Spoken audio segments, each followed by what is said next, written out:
नमस्कार। आज मैं मन्नू भंडारी जी द्वारा रचित कहानी यही सच है का छठा भाग लेकर आई हूँ। मित्रों, कहानी प्रस्तुत करने से पहले आप लोगों से मेरा एक अनुरोध है कि अगर आप लोग मेरे चैनल को सब्सक्राइब नहीं किए हैं तो ज़रूर सब्सक्राइब कीजिए ताकि मैं पूरी कहानी आप लोगों तक पहुँचा सकूँ।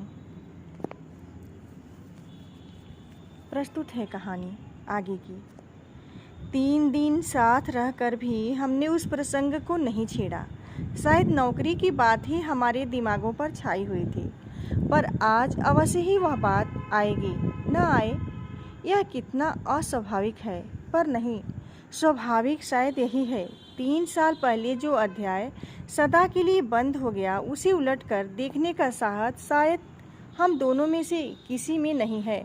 जो संबंध टूट गए वो टूट गए, अब उन पर कौन बात करे।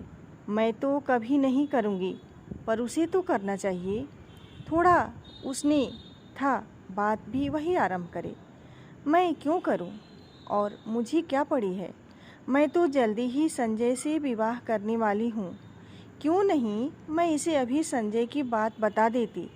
पर जाने कैसी विवशता है, जाने कैसा मुँह है कि मैं मुँह नहीं खोल पाती। एकाएक मुझे लगता है जैसे उसने कुछ कहा। आपने कुछ कहा? नहीं तो मैं खिसिया जाती हूँ। फिर वही मौन। खाने में मेरा जरा भी मन नहीं लग रहा है, पर यंत्र चालित से मैं खा रही हूँ। शायद वह भी ऐसे ही खा रहा है। मुझे फिर लगता है कि उसके होंठ फड़क रहे हैं और स्ट्रा पकड़े हुए उंगलियाँ काँप रही हैं। मैं जानती हूँ वह पूछना चाहता है, दीपा, तुमने मुझे माफ़ तो कर दिया ना? वह पूछ ही क्यों नहीं लेता? मान लो यदि पूछ ही ले तो क्या मैं कह सकूंगी कि मैं तुम्हें ज़िंदगी भर माफ़ नहीं कर सकती? मैं तुमसे नफरत करती हूँ। मैं तुम्हारे साथ घूम फिर ली या काफ़ी पी ली तो यह मत समझो कि तुम्हारे विश्वासघात की बात भूल गई हूँ।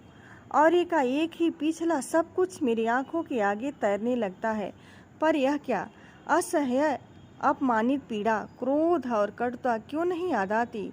मेरे सामने तो पटना में गुजारी सुहानी संध्याओं और चांदनी रातों के वे चित्र उभर कर आते हैं, जब घंटों समीप बैठ मौन भाव से हम एक दूसरे को निहारा करते थे, बिना स्पर्श किए भी। जाने कैसी मादकता तन मन को विभोर किए रहती थी, जाने कैसी तन्मयता में हम डूबे रहते थे, एक विचित्र सी स्वप्निल दुनिया में।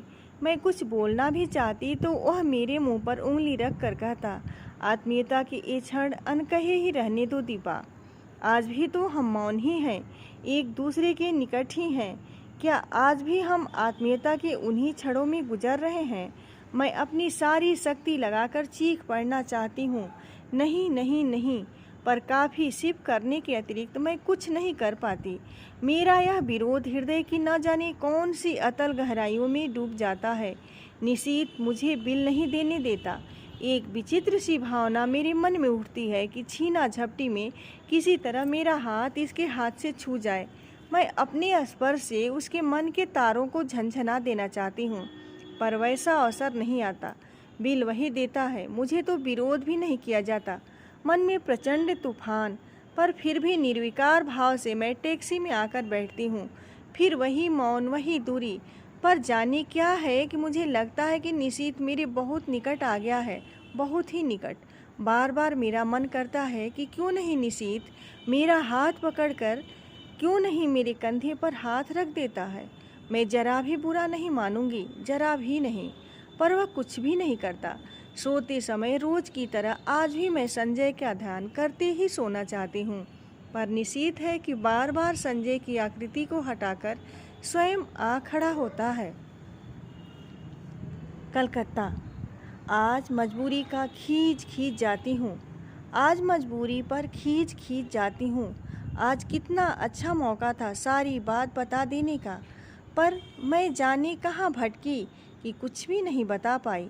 शाम को मुझे निशीथ अपने साथ ले गया। पानी के किनारे हम घास पर बैठ गए।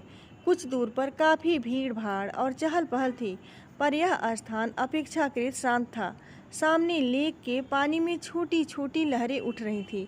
चारों ओर के वातावरण का कुछ विचित्र सा भाव मन पर पड़ रहा था। अब तो तुम यहाँ आ जाओगी? मेरी ओर देखकर उसने कहा, नौकरी के बाद क्या इरादा है?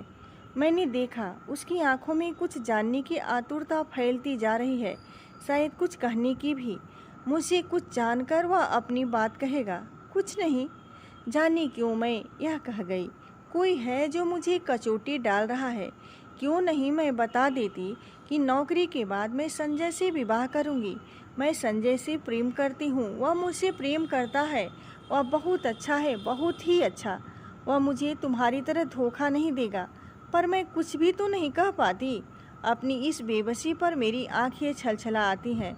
मैं दूसरी ओर मुँह फेर लेती हूँ। तुम्हारे यहाँ आने से मैं बहुत खुश हूँ।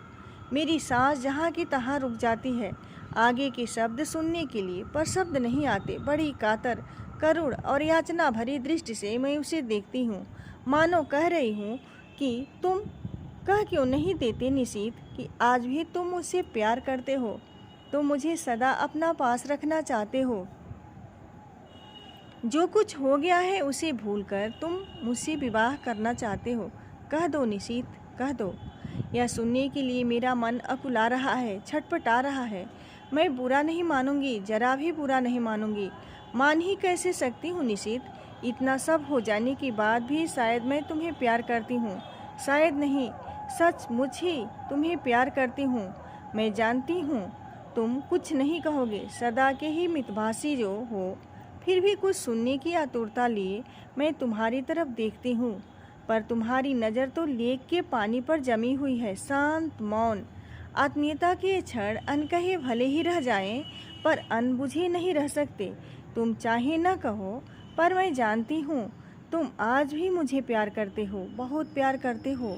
मेरी कलकत्ता आ जाने के बाद इस टूटे संबंध को फिर से जोड़ने की बात ही तुम इस समय सोच रहे हो। तुम आज भी मुझे अपना ही समझते हो।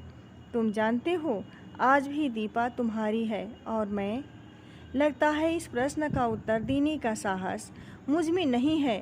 मुझे डर है कि जिस आधार पर मैं तुमसे नफरत करती थी, उसी आधार पर कहीं मुझे अपने से नफरत न करनी पड़े। लगता है रात आधी से अधिक ढल गई। मित्रों, आगे की कहानी मैं अगले वीडियो में लेकर आऊँगी। अगर आपको यह कहानी पसंद आई है तो आप लाइक कमेंट ज़रूर कीजिएगा। धन्यवाद।